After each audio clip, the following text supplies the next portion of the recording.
Hello ඉතින් finally අපේ winter break එක අපිට හම්බුණා. ඉතින් ගොඩක් මහන්සි වෙලා වැඩ කරලා අපි ආයෙ රීචාර්ජ් වෙන්නේ මෙහෙමයි. එකටම මගේ යාළුවෝ දෙන්නට ක්‍රිස්මස් වලට තෑග්ගකුත් අරගෙන අපි දෙන්නටම ළඟ මෙට්‍රෝ ස්ටේෂන් එකේ හම්බුණා. ඔය අනීෂ මාව හොයන ගමන්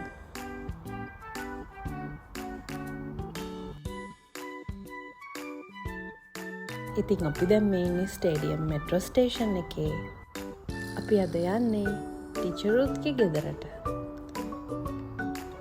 ඉතින් අපිට යන්න තියෙන්නේ යුනියන් මෙට්‍රෝ ස්ටේෂන් එකට. ඒකෙන් බැහැලා පොඩි දුරක් අපිට පයින් යන්නත් උනා. ඉතින් දැන් අපි මේ ඉන්නේ රුත්ගේ ගෙදර. ඒ ඉන්නේ රුත්. ඉතින් අපි කැමතිම කෑමයා අපි වෙන්නේ හදලා තිබුණා. ඉතින් අපි රසම රස කෑම ටික කාලා ඊළඟට කොහෙද යන්නේ කියලා ප්ලෑන් කරා. ඉතින් මේ තමයි මම එයාලා වෙනුවෙන් ගත්ත ක්‍රිස්මස් ගිෆ්ට්. ඉතින් එයාලා සතුටු වුණා. ඉතින් ඊට පස්සේ අපි එළියට ගියා. මේ කිට්ටුව නයිට් මාකට් 3ක්ම තිබුණා. මට නම් මේ මාකට් එකට ගියාපුවම හරියට දැනුනේ ෆිලිපීන් වල ඉන්නවා වගේ.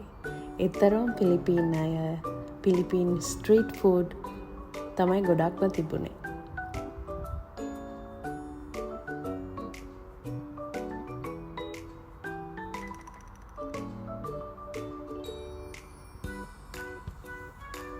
මේ තියෙන්නේ තවත් නයිට් මාකට් එකක්. මම දැකපු දේ තමයි යාලා හරියට යාලගේ ලයිෆ් එක එන්ජොයි කරනවා.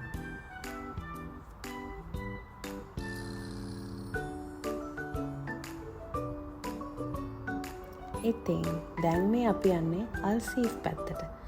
ඉතින් අයිස් ටී එකකුත් බොන ගමන් පැය ගාණක් මෙතනට වෙලා චැට් එකක් දාගෙන හිටියා.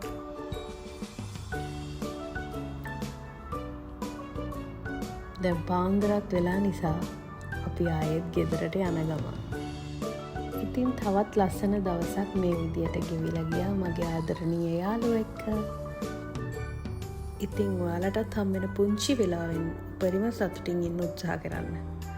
ආයෙත් මේ වගේ ලස්සන වීඩියෝ එකකින් හම්බෙමු. බයි.